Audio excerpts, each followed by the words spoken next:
And we are back with the Afrocentric Podcast. Now, the title of this episode is I've Always Been Nice to You People. And it is featuring the honorable and incomparable, intelligent the Dr. Shonna Tillman. You always make me blush. Go ahead and introduce yourself for a second. Okay, well, my name is Shonna Tillman, or Dr. Tillman, whichever one. I got my PhD in public policy and administration at Mississippi State University, where I focus on Black women representation, rural government, and also community development in those rural communities. Also, I am the project manager of a nonprofit here in Mississippi where we focus on social justice issues. And I also have my own nonprofit called Operation I Am, where we focus on mental health awareness throughout the state of Mississippi. That's why you the doctor, baby. Because if you the doctor, I'm the pepper. Do you Listen. understand me?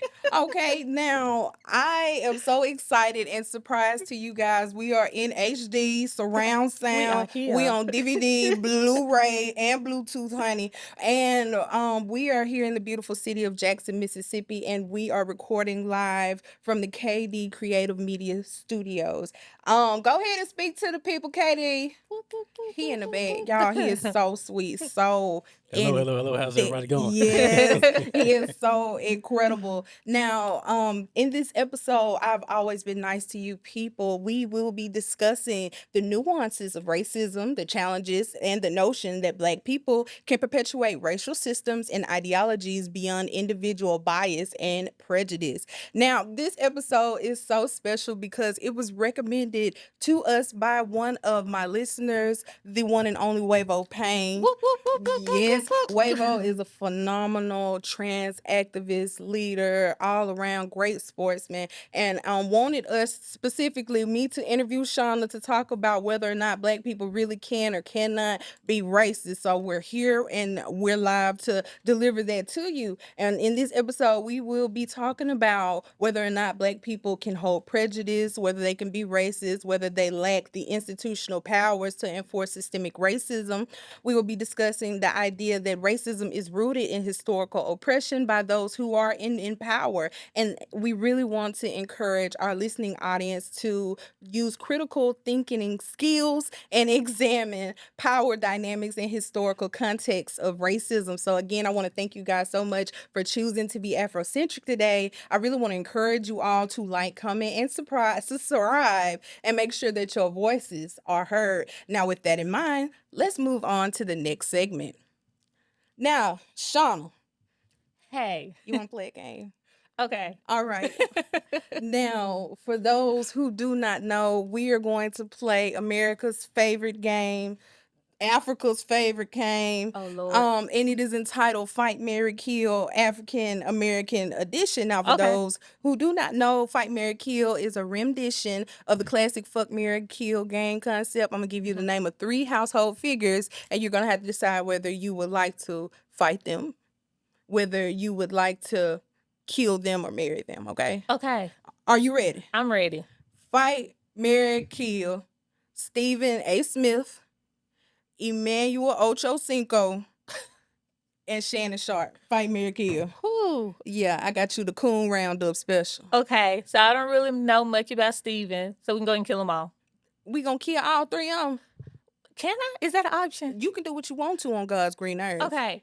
No, I'm going to take that back. Okay, I'm going to kill Steven. Okay. I'm going to fight Shannon Sharp. Okay.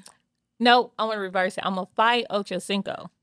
Shonna, you got to tell me why you finna do this Why? stuff. Okay, because I don't know who Steven is, so he can go. Okay, so he a big high yellow coon with like a Hey Arnold football head, and he a sports commentator, and he be cooning and clowning and doing the things on the TV, but sometimes he have a little common sense. That's why I don't know him. I don't watch sports. It's okay. It's okay. The men are back here upset about this. Okay, so yeah, he can go. I fight Ocho Cinco. Why? Because he's a misogynist. And I always want to fight him ever since Basketball Wives with Evelyn when he headbutted her. He headbutted a bitch? He did. God, no. Yeah. I was in high school when I was ready to fight him. And I'm still holding on to that beef. Mm-hmm. Yeah, so he do deserve to get his ass whooped. Yeah, so I want to fight him, and then I will marry Shannon Sharp Because he getting a little bit better, but he also got money. He ain't scared he gay. Alimony. Oh, that's powerful. Money. I like that. And y'all can share tights Not tight. and shoulder bags. Not shoulder bag. Yeah, I like that. I'm not Him and mad his at merce. that. Well, I'm gonna ask him if you get married to him. Ask him if I can borrow a microphone from Club Michael, Shay Shay. okay. We can Shit. both be on Club Shay Shay. I don't want to be on You don't Club wanna be on Shay Club Shay. Shay Shay. I'm Okay. fine with that. I think I end up yelling at this joker. All right, so you have decided that you are going to kill Stephen A. Smith because he's not even important enough to be known. You have decided that you will be fighting Emmanuel Ocho Cinco because he ain't got no sense. He ain't got none of it. And you're going to knock some sense into him. And then finally, you've decided that you are going to marry Shannon Sharp, the host of Club Shay Shay, the baddest bitch on Not YouTube. the baddest. Yes, honey. Baddest bitch on Discord for alimony. And you're going to be marrying him for Lululemon Spousal tights. support. Yeah, that's Yo. powerful. I love that. And I just want to thank you so much for playing this game. No problem. America's favorite game. You see why it's America's favorite game. Fight, marry, kill, African-American edition. All right, let's go ahead and hop into the body of this conversation. I'm really excited about it because it is a very controversial topic. All righty. Now, the first question I want to ask you this afternoon, Dr. Tillman, some people kind of argue that internalized racism within the Black community contributes to the perpetuation of racist systems. So I want to ask you, can Black people be racist?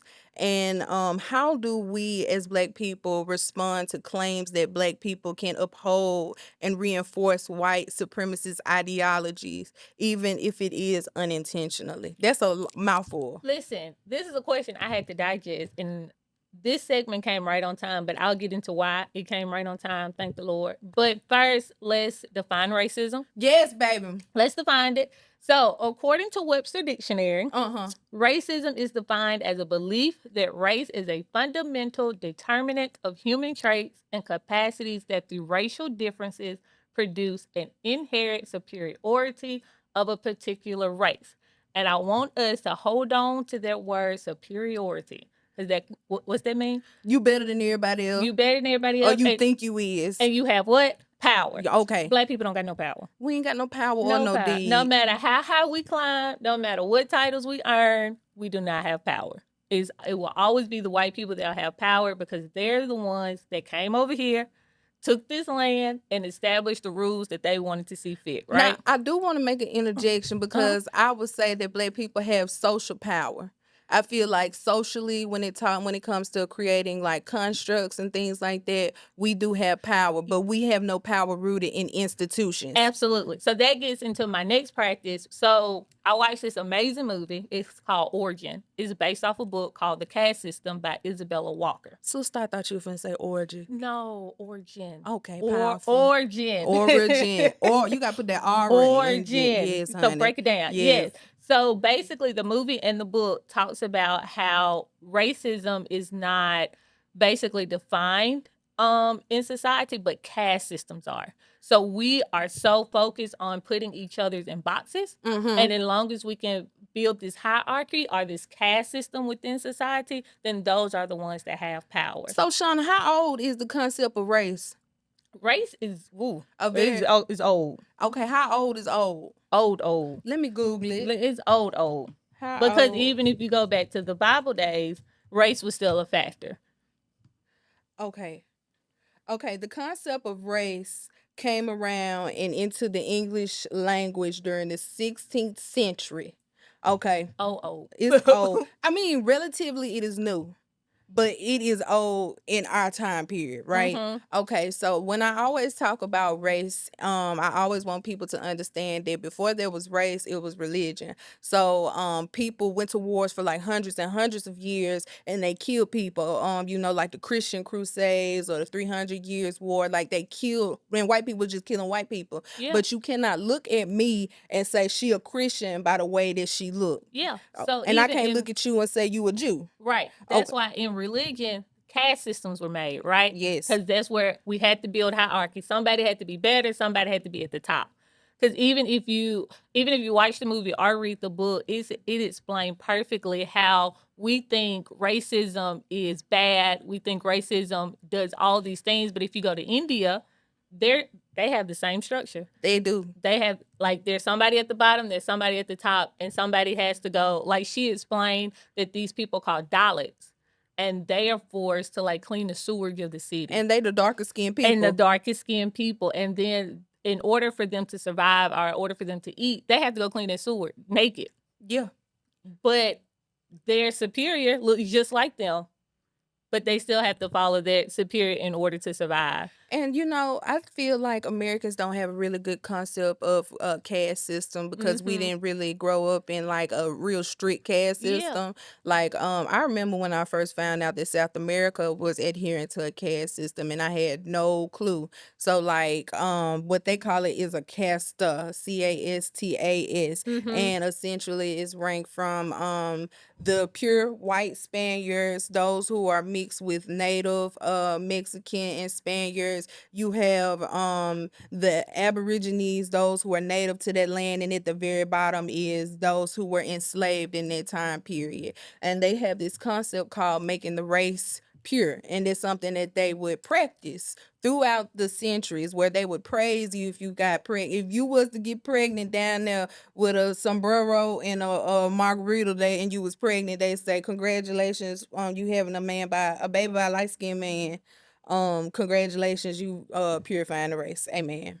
Oh. That's how they work down there in down there in South America and the things. Okay. But even if you think about here, we can see the caste system we can see the caste system in place. We call it differently. So you think about elitism or colorism or people who are educated and people who are not educated, and how some of those will look down on others. Like, it's in place, but the way we define it, we say it's racism. But then we look at ourselves, we say, well, oh, we can't be racist because we don't have any power. True, but we still have that white supremacy ideology that has been ingrained in us that some people don't want to unlearn and relearn themselves to be better people. I want to say that I feel like right now in this current era we're in, that the phrase itself, racism or calling someone racist, has kind of been diluted now because of like social media. I kind of I wonder, agree. what do you think about it? I feel like people have used it in order to get what they want, if that makes sense. Is that Black people's fault? No, it's not Black people's fault, because even if you look like the whole Karen situation. So now if a white woman gets upset, she is labeled a Karen, right? Sometimes the white woman is upset because she has the right to be upset. Not saying that she's right, but if you think about those cases where she's not putting a Black person in harm, she's just saying, hey, this is what I'm trying to say, and I want to be heard. But she's now labeled as a Karen, which is now turned into a term of you're putting somebody's life in danger. Or if you think about a Black woman, if we get upset, what do we call? Angry Black woman. Right. We're an angry Black woman. We the B words. I'm scared. I'm dangerous. I don't know what she finna do. She irate. Right. She sassy. Right. Like, all of that can put us in danger. And then so now we use the term racism, I say, as a shield to protect ourselves, but sometimes things aren't even as racist. Like, another example, I had a student to come to me last week and explain to me that she was having issues at the financial aid office. And she was like, oh, the financial aid office, they just racist. No, they're not racist. Mean? Yes. Absolutely. So what you're saying is racism has become an umbrella term that houses all the other like parts of what's the word? What's the term that you go down? Lord have mercy. It's the isms, this intersection. Yeah. It houses it's an umbrella term that houses the intersection. So like, if something is ageist, then it's racism. If it's colorist, then it's racist. racism. And it's because maybe I would say that it's because people aren't as intelligent as they think they are. That can be a thing too. Because public schools don't teach critical thinking anymore. Well, Lord. So, okay, Shonna, let's just go ahead and get it out the way, honey. Can Black people be racist? Black people cannot be racist. Why we can't be racist? Because we don't got no power. What if I want to be racist when I grow up, Shonna? We don't got no power. Now, if you want to be an Uncle Ruckus, you can be an Uncle Ruckus. But being Uncle Ruckus that had no power, Well. No power. Now, can you be a bigot? Absolutely. What's a bigotry? Bigotry, either you hate yourself or you can hate a certain race. Now, you can be a bigot, absolutely, but you just cannot be racist because we have no power. We're not superior, unfortunately. So who got the power? The white folks. I don't even think they the only ones no more. It's getting there. What make you say that, Shonna? It's getting there. If you just look at the census, look at policies that are being made. White people are terrified that they're going to not be the majority anymore. And it's been said that in the year 2035 that will become the minority and other races will become the majority. Mm-hmm. Let them hit. They got scared, and when they heard that, what happened? DEI gone. Mm-hmm. Abortion's gone. Mm-hmm. They trying to take away birth control. Affirmative action's They gone. also trying to get rid of the gay rights and gay marriages. Y'all gonna get together and have these babies. They gonna, and then you seen Donald Trump got on news said if he win, he gonna pay for IVF. I did not see that. Yes, baby. I have taken a break from the news. I have too. I have to. But like Donald Trump said, he added to his campaign, he said, if you want IVF, we gonna pay for it. We gonna sponsor it through the government. They want you to have them babies. Use your uterus for good. But then he also pushed the narrative when he ran in 2020, and there's a policy in place now where you're not allowed to get IVF in some states. In Alabama? Because now you either got to have the baby naturally or don't have the baby at all. Or die trying. Or die trying. Okay. And that's what I'm really scared about. And it's like people they don't care. It's not like they don't care. They genuinely do not care because the doctors are so scared of like receiving lawsuits and stuff like that. They'll put your life in jeopardy. Yeah. Well, so if the white people had power right now, it seems like the Asian Americans had the power since DEI has been removed. They're the only demographic of people whose school attendance rates have like went up, acceptance rates into these high schools. They're the only ones that went up. The African Americans and Latinx communities, their acceptance rates have dropped tremendously. I want to say by 5% for the Latin community. And it's a lot of Black people that probably wouldn't even see that as racist. I feel like maybe they need that woke mind virus really to help them wake up for real. So let's go ahead and move on to the next question. The second question reads, there is a long-standing debate around respectability politics within the Black community. Now, some people argue that it is a form of self-policing that oppose racist norms. So, Shonna, what is your take on this controversial issue, and how might it relate to your work on reconstructing white supremacy? All right, so I actually love having this debate with respectability politics. It's something that I used in my African American politics class where I ask my students if it's good or if it's bad. A lot of them will tell me that it's bad and it needs to go away simply because we are trying to reach this power that white people have, and we're trying to reach this standard. So we need to do what we can in order to, make the white people happy to get what we want. And then others would say respectability politics were put in place to protect us from the white people. Now, those are statements that I get from my students when we talk about it, but I also see respectability politics good and bad when we look at it. Go ahead and tell me what could possibly be wonderful about respectability Okay, politics. so if we look during the Civil Rights Movement, right? We all know that Claudette Colvin was the first Black woman who refused to give up her seat on the bus. And when the NAACP were like, we're going to use her for the movement, let's go. Their lawyer at the time was a white man, and he went to her house and saw the way that she was living. Like, she was pregnant, her dad was a drunk. She was young. It was a lot of kids in the house. The house was not up to par. So when he took this back to his wife literally told him, if you present her, there will not be a movement because white people will not be able to sympathize with her. That will continue to like keep her in the idea of what they have of Black women. So when he took that back to the NAACP and was like, no, we can't do it because so-and-so and so-and-so, and Rosa Parks raised her hand and said, well, I'll do it. Because Rosa Parks was a light-skinned woman. She was married. Yes, she was part of the church. Yes, she was. Was she the secretary in NAACP? All these beautiful credentials. She had a job with the white people. Yes, right. Powerful, because respectable. if it ain't white, it ain't right. Listen, so Rosa Parks did it, and then that started the movement, right? So let's just say if he would say, no, we're not going to use Rosa Parks, we're going to use Claudette Colvin, would we be able to be in the situation that we are in today? Like, would the civil rights movement even started because they chose Claudette and not went to Rosa? I reckon, and I'll raise you this because I still don't agree. When they were doing the marches, them jokers was on foot now, because I don't think people have a true understanding of the marches that people had. They was marching in suits, Miles. top hats, In miles. church shoes, pumps, skirts with petty dresses up on them, With the slips. Don't forget the slips. looking presentable, straight fresh perms, Mm-hmm. walking from Memphis, Tennessee to Jackson, Mississippi. Mm-hmm. I don't even walk up the road, baby. That's respectable. And guess what happened? They still got shot. They did. They still got water hoses turned on them. They had dogs sick on them.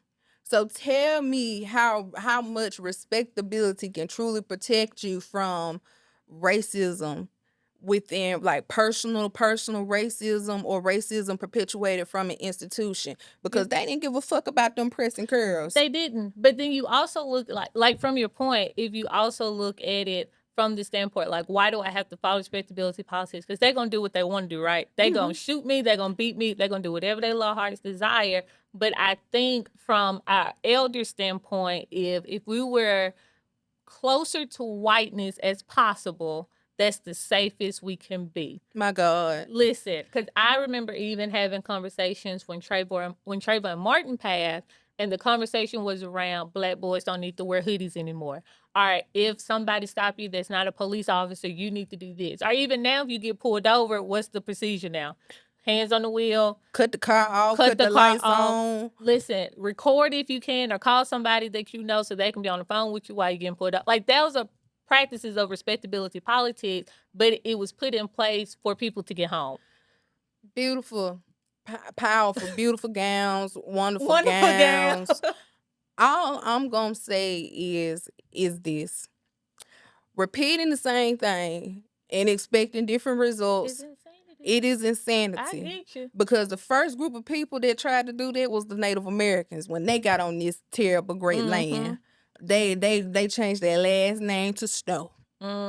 Pulled their hair back in good ponytails and put on 3-piece suits. And guess what they was marching on? The Trail of Tears to their demise. So I feel like, especially for this expectation within the Black community, a lot of times, like, they still uphold respectability politics, and they use it as a way to police. They use it as a way to police language, attire. They also integrate classism into elitism, all types of things in order to get the upper hand. Because the original purpose in which respectability politics was used is no longer effective anymore. It has evolved into something else. I agree. I completely agree. Because even when we have this conversation in my class, we talked about how respectability politics is dangerous in the Black community, because it's now, if a person comes up to, let's say, a young boy from the hood, single mother, trying to make it out, comes to this doctor and say, I want to be a doctor too. How can I get there? 9 times out of 10, that doctor's going to look at that boy and see where he come from and either go, no, that's okay, because you don't got the background for it, versus another young Black man who comes from a 2-parent household, middle class, and it's like, yeah, let me train you up. Let me mentor you so you can be like me. And there's some dangers that we do see with respectability politics within the Black community. If they don't look or talk or act a certain way, we push them to the side. Yes, and that's why number one, that's why I feel like, do you know what the highest vibration is? So most people, when you ask them the highest vibration is, they would say it's love, but the actual highest vibration is authenticity. And I feel like being yourself, like being the way that you are, presenting yourself, being from whichever neighborhood you come to, is the highest form of self-love, and it is also a form of resistance. Like, just to enter a academic space or a layman space or a political space, being yourself, speaking the way that you want to speak is a form of resistance. How do I know this? Because that is what this space is for. Right. The Afrocentric Podcast, to be authentically yourself, because there's no right or wrong way to be a Black person. That's what we mean when we say being Black is not a monolithic experience.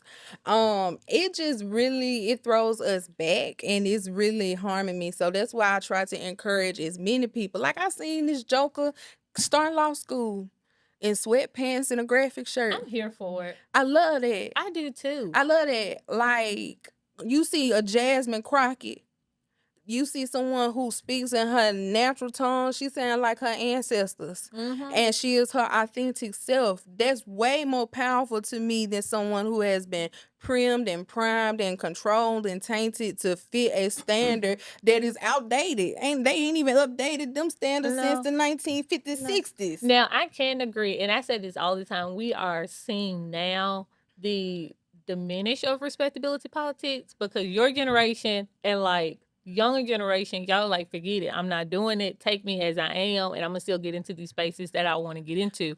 And it's beautiful to see, because even a conversation that I had with my boyfriend one time, we were in Comic-Con, and we were seeing all these Black people in Comic-Con. And we were excited, because we were like, back in the day, if you talking about nerd stuff, loser. Right. Like, you talking about superheroes and trying to dress up. No, Black people don't do that, right? But we get to Comic-Con, we see everybody dressed up. Oh, yeah. And it was beautiful. Yes, it was like, now we're seeing it like we're going to be who we want to be, take it or leave it. Yeah, shout out to the Black nerds and the Black anime niggas and the niggas that eat Roman. Okay, what is it? Taki Wash. Shout out to y'all, man. Because there's no right or wrong way to be Black. Right. I just feel like respectability really, it holds us back. And how can we use respectability politics?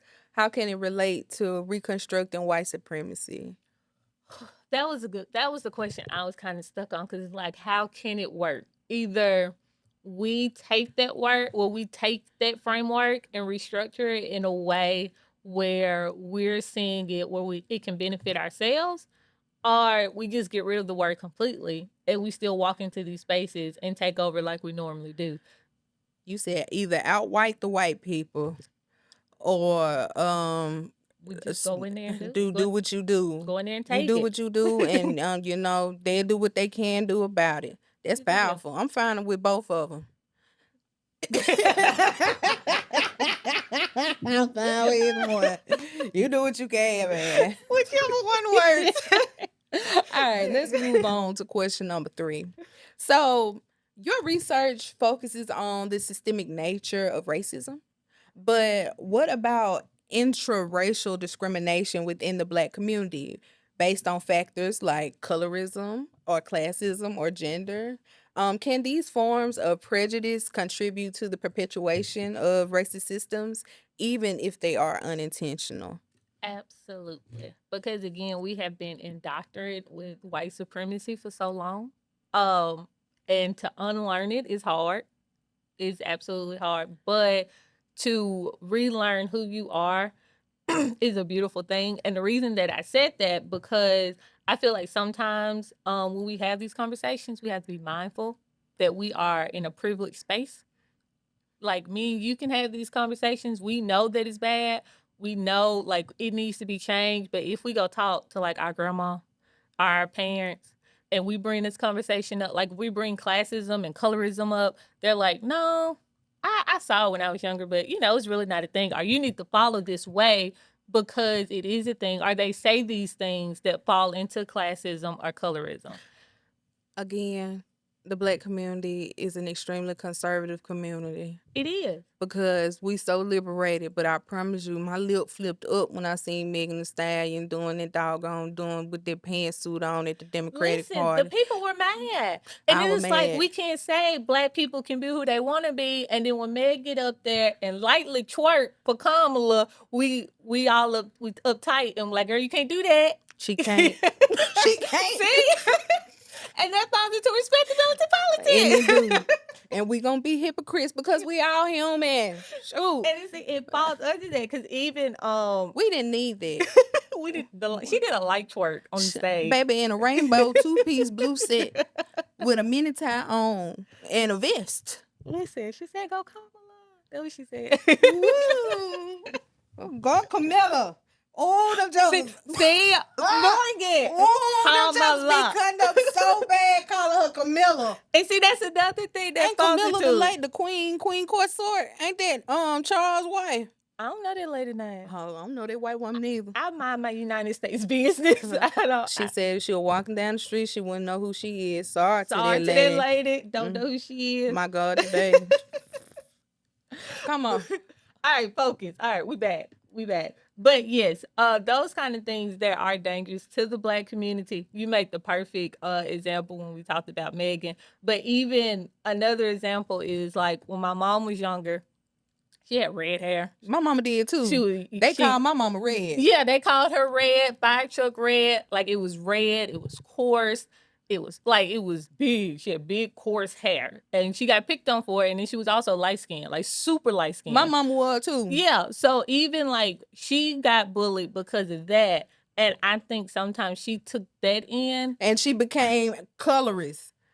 I wouldn't say colorist. I say my mama is. She's not a colorist, but my mama is. She did have some colorist thinking. Because another example, when I started college and the natural thing, but like natural hairstyle. My mama didn't want me to be natural. My mama said no too. She was like, "No, you have nappy hair. Yep. You got nappy coarse you hair. Need to go get you a perm. That's not gonna be cute." And now they not looking cute with them bald spots. Lord. But it didn't. So for the longest, I internalized that, and I was like, I would never go natural because I won't be cute. Now look at us natural. Look at us natural. And what caused me to go natural is because I read an article that stated that relaxers correlates with Black women having fibroids and other cancerous diseases. Shonna, you think we gonna get a class action lawsuit? Listen, I put my name in that. I want the money. I put my name in that. Boy, I'm talking about. I'm a dark and lovely. I think all we're gonna get is $2 though. Oh, baby, I'm gonna be proud of that $2. That's all. Yeah, that's all we got. But that was the time when I finally went natural, and then when my curls came in, my mom was like, "Oh, it's beautiful. Oh, I didn't think it was gonna turn out that way." But I think that clicked in her head, like she heard what everybody else said, so she just internalized it and then projected onto me. But then when she actually saw it, she was like, "Oh, well, that's not the case." Yeah, mine was similar to that too.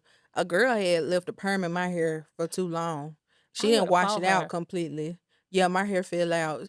It was like brittle to the touch. So Like I had anime, like a container. girl sister. I was looking like Kevin Gates. I had to cut all my hair off. Oh, I would have thought. I cut all my hair off, and I was walking around with this little bit of fro. My mama hated it because I was light skinned. I thought I was gonna have the 3C 2B curl pattern like mixed girls, because I thought I was light skinned like mixed girls. I'm light skinned like Negroes.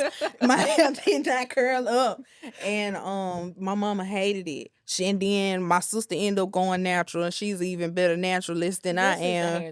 Yes, she got big hair like that. And now my mama's natural. Yeah. And so like now it's been like 7 years and I got all this little hair. This joke be asking me, "Is this your real hair?" I say, "No, I went to the beauty supply and got this."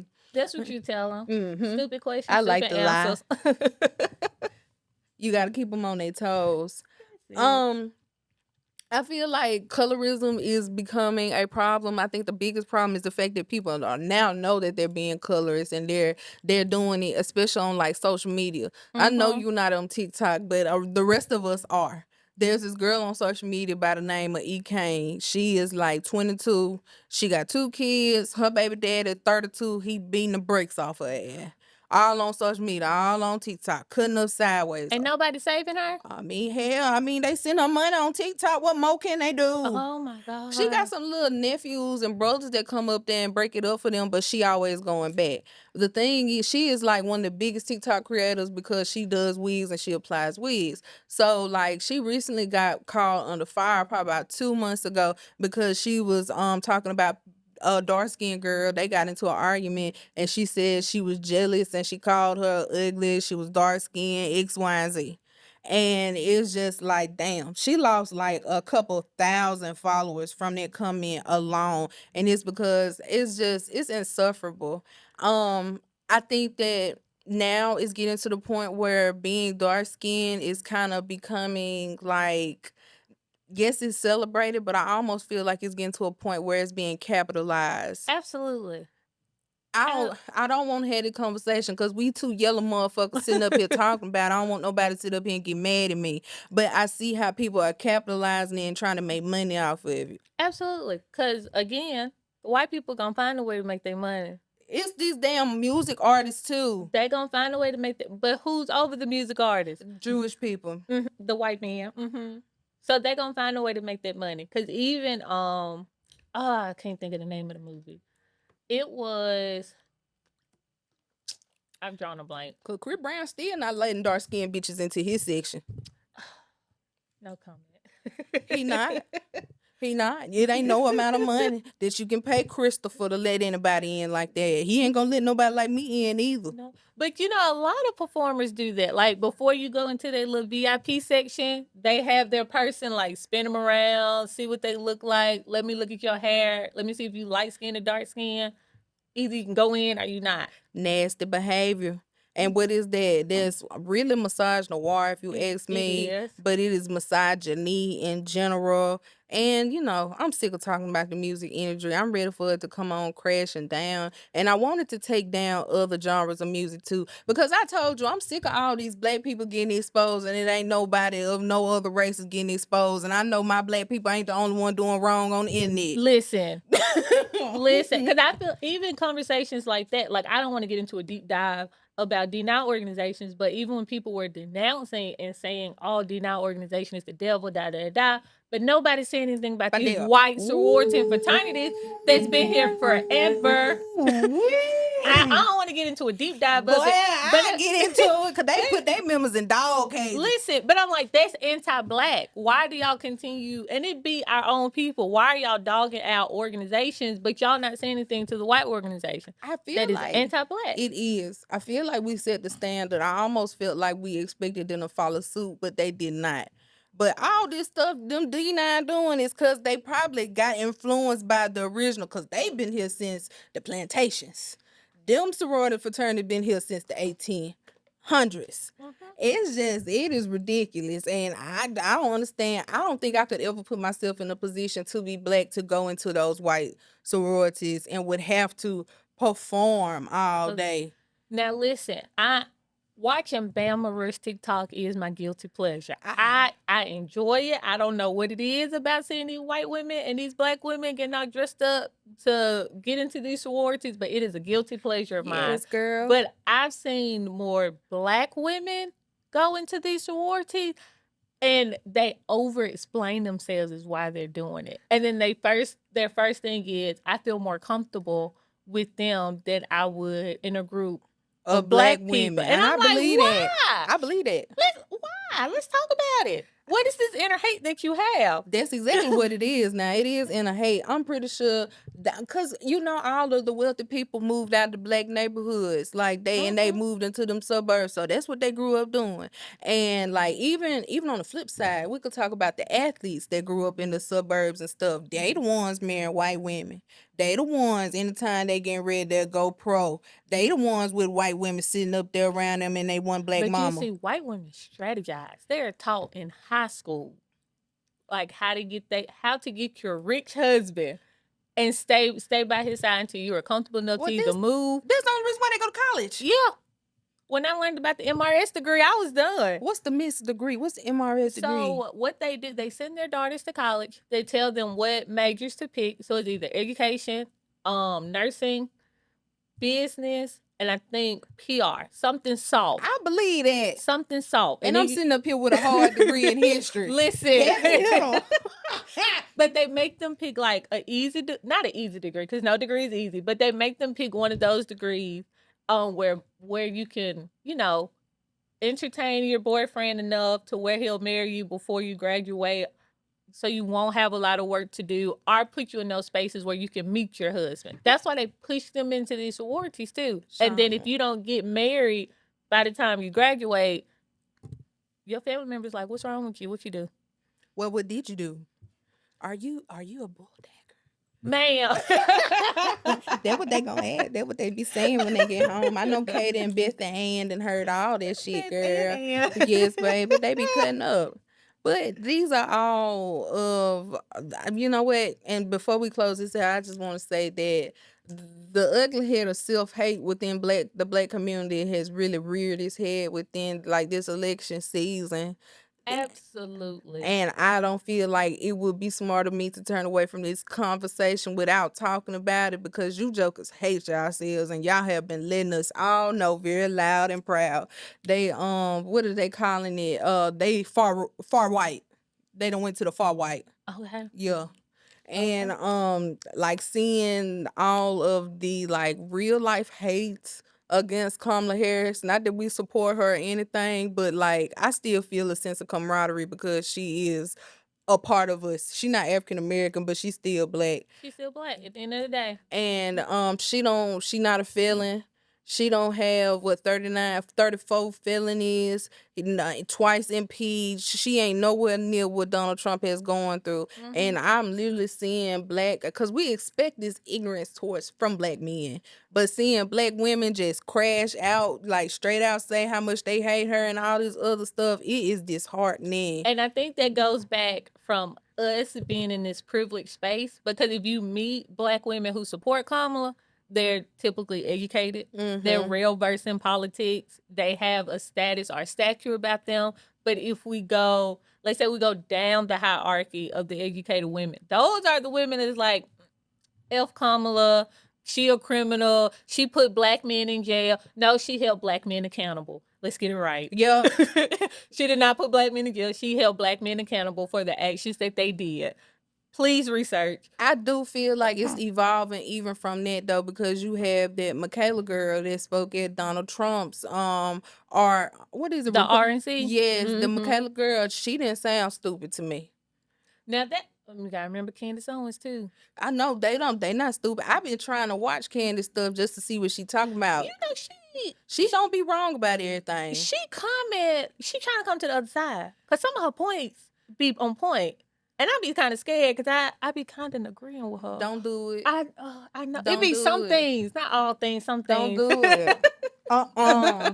No, because once you get to agreeing with Candy, then you're going to start agreeing with Amber. And when you get to the point where you're agreeing with Amber, you done went to the far white. No, I'm going to send you the video that I watched. I watch Candace's YouTube. All of it? Yes, I sit down and watch her because I want to understand what goes on inside of her head. My problem with Candace Owens is the fact that she has taken a monopoly, like capitalized Christianity. Like, absolutely. She's so Christian. She don't like abortion because she a child of God. Every ad is a Bible app you can get. I'm like, girl, how you making money off Christianity? Even the hoodoo practitioners, the readers, and the astrologers, they not supposed to take money for that stuff because it's a gift of the spirit. But you know, she has done that because she has lost her affiliation with Trump. Like, I don't know what the beef was between her and the Republican Party. It's her and Ben Shapiro. It's her and Ben Shapiro, and he done been laughed down. Ain't nobody studying his ass too. No. But she just like, cause Omarosa is that now. bitch done got some sister locks. Not sister locks. She got a micro bob. She done got sister locks, and she was at the DNC. She was, and she said, "I'm back." But she came back when she got fired. That don't cancel the affiliation. We could smell the white up off you. It smells like wet pennies. I would love to talk to Omarosa though. I would too. I feel like she knows a lot. Yeah, but I also want to know, like, I understand that she had loyal to Donald Trump because of the show she did, but I want to know, in the sense of him running in 2016, what made you stay when he was basically saying, I do not like black people. I do not like black women. Girl, I think Donald Trump just talk a really good game. And he is so, like, into himself that, like, he could boost you up just by listening to him talk. And see, that's what I want to know. Like, what did he say to you to make you stay? Now, my question is, white women, what did Donald Trump say to you to make you go against your gender? Now, you know, they came back. No, they didn't. They just released audio of Donald Trump exposing secret document files. They just released this last night. He in a room full of what? Caucasian females. They sitting up there just, oh, Donald Trump, you so funny, you so cute. Oh my just Lord. Sitting up there just chilling them on, girl. I'm sick of it. I'm sick of it. So they raising money for Kamala and smiling in Trump face. It ain't no, I don't know. I feel like the American people are, there's like, I don't know. I don't know what's gonna happen in November, girl. Me neither. I know I'm gonna have some bullets. Yeah, and I'm gonna pray over them too. All right. Let's go to the fourth question. As a prominent voice in the Black community, how do you navigate the fine line between holding Black people accountable for perpetuating harmful ideologies and recognizing the systemic barriers and oppression that they face? And what role can allyship play in this complex dynamic? It's hard, but it's meeting people where they are, but also enforcing the conversation of holding them accountable. They don't want that. They don't want to be held I know, but accountable. it's like it's the way you navigate the conversation and the narrative of the conversation, right? I don't like tiptoeing around stuff. I know, but sometimes you got to tiptoe to get to the answer. I'm too old to be pussyfooting because and beating around the bush. Because if I go to you and say, stop being a colorist, stop being misogynist, they're going to come back and say, you're racist. Yeah. Are you not right? Or I'm not doing that. Stop being da-da-da-da. And then the conversation goes nowhere, right? So we shouldn't just even have a conversation? No, you got to have a conversation.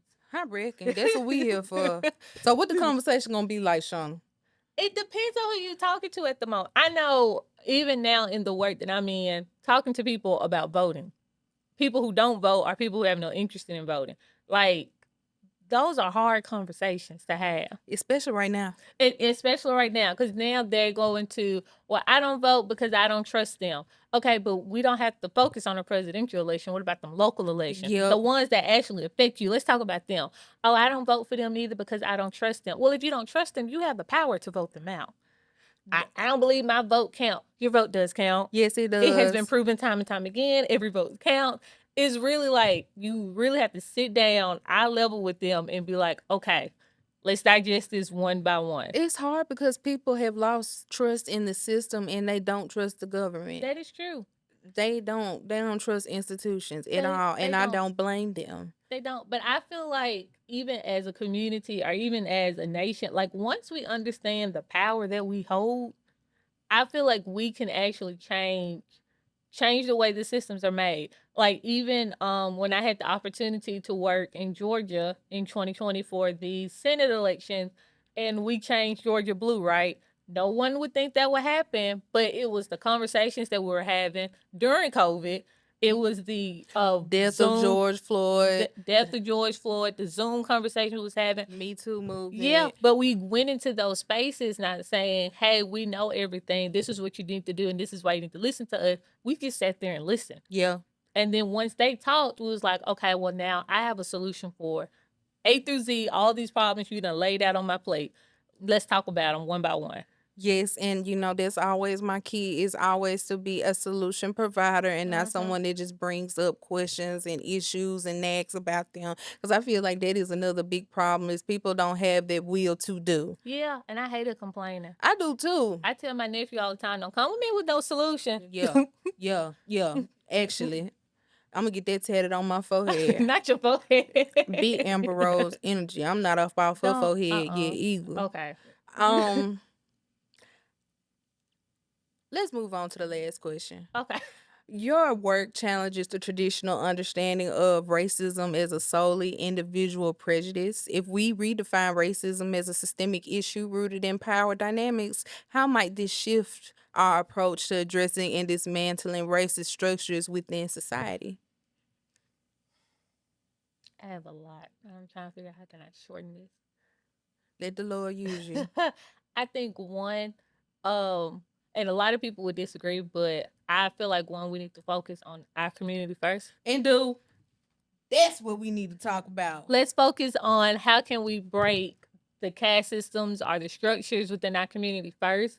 Because once we're able to come together, then we can take over the power dynamics, right? Then we can actually tackle racism because we have more support. Like we're together and we're not separated. Shonna Tillman. The reason this episode is called I've Always Been Nice to You People is because recently I've been seeing the rise in the anti-Black rhetoric that's been going on within the Palestinian community and its allies. And I've been sending you different types of footage and articles, and it's heartbreaking because, yeah, we do need to focus on our community because they're blaming African Americans for their own struggles and plights.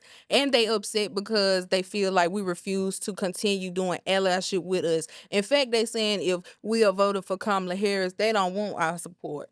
Yeah, and the crazy thing, the video that you sent me of the girl crying, blaming Black people for what was going on, my mouth literally dropped because I'm like, one, over here we're struggling to survive. Because if we get pulled over by the police, we're already saying our prayer and praying that our funeral go right. I'm shaking like a stripper in February. In church, sweating. But like we're focusing on our own issues, like how can we make this society better for ourselves? How does that affect what's going on over there? She was saying that, and this again is a form of systemic racism because when you go over to these different nations, the military, it would seem like put African Americans in those front lines. So when they are patrolling those areas, it's Black people that they seeing shooting down, gunning down, doing whatever. But they don't realize that most African American people take those jobs in order to get themselves from up out of poverty. It ain't up on their own volition to be doing this, but they see the terror and associated with Blackness. Which is racism and a lack of critical thinking because it only takes one more step to get to that form of like understanding. But I just feel like they want to blame. It just seems like it's easier to blame. That's what they want to do is point the finger. It's easier to blame because if you blame us, knowing that there's nothing that we can do, they can continue to hate us. Yeah, but they're punching down. Yeah, but if they actually blame like white people who not 10 times out of 10 the cause of it. Oh, well, now they can strip resources away. Now they can take away power away. Because, again, white people hold the power. So it's easier to blame us. It's easier to blame somebody who doesn't have the power because, again, we're in this society where it's easier to complain than actually find a solution. Continue answering the question, Shonna. Them Palestinians been making me upset, baby. Y'all need to get it over there. Get it together over there, boo. So I don't... We may or may not still be praying for y'all. We'll let you know after Sunday. Not after Sunday. After the church decides what we'll be doing. Because y'all over there showing out. I don't know. It's just weird.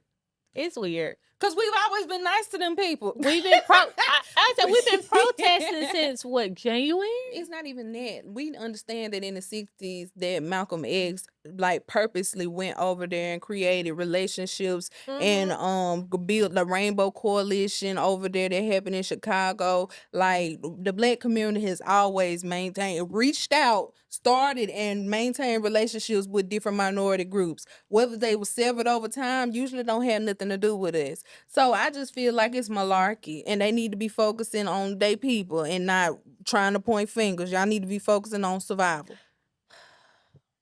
I'm gonna leave it at that. And that's just how I feel. You got anything else to say about this final question? I don't. All right, let's go ahead and move into the final segment now.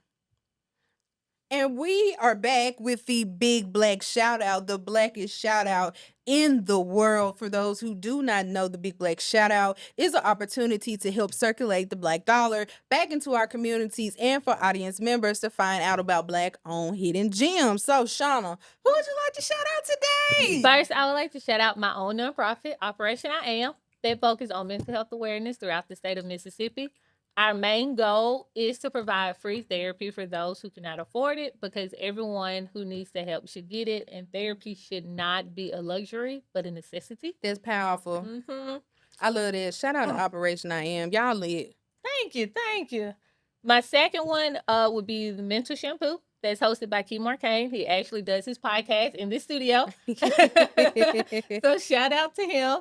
And then my third one would be Infinity Enterprise, which is a beard care company founded by my brother-in-law, Joshua Poe. So shout out to you. Yeah, shout out to all the Negroes and the Negresses with their beautiful Black-owned businesses. Y'all continue to be Black and stay in business and stay in Black-owned business. Amen. Now, Amen. yes, it's nice. Now, if you or someone you know needs a shout out, make sure you are reaching out to me so that I can help promote your Black owned business. Make sure you reach out to Afrocentric Podcast. That's Afrocentric Podcast at gmail.com. Yes, so let's go ahead and close this baby out. This was I've Always Been Nice to You People, featuring the Dr. Shonna Tillman. Shonna, you did a fabulous job. Thank you. I also want to thank you so much for sponsoring this beautiful No problem. opportunity. I believe in you and I Yes. believe in this. Thank That's you. why we here. High five. You my sister for sure, man. Shout out to you. You the realest nigga I know. Now, this was a beautiful conversation about whether or not African American people can be racist, and if they cannot be racist, what can they be? The answer is prejudice or hateful or hating themselves, right? Before I let you go, is there anything you'd like to say to the Black community? Trust, love, and protect Black women. That's powerful. I agree with that as well. You see it sitting there on her titties. Right. It's right there. Me and Shonna, president of the Big Titty Committee. I get down with you. Yay! So I want to thank you so much for choosing to be Afrocentric today, Shonna. Thank you for having me, as always. You too, Katie. Thank you for choosing to be Afrocentric today. Absolutely, as always. And for my listening audience, I want to thank you guys too. Thank you so much for choosing to be Afrocentric today. Remember that Black Lives Matter. Make sure to protect Black women and children. And the only thing that you must do in this lifetime is be Black and die. Now, here at the Afrocentric Podcast, we're just civilized people having civilized conversations. We'll talk to you guys soon. Bye.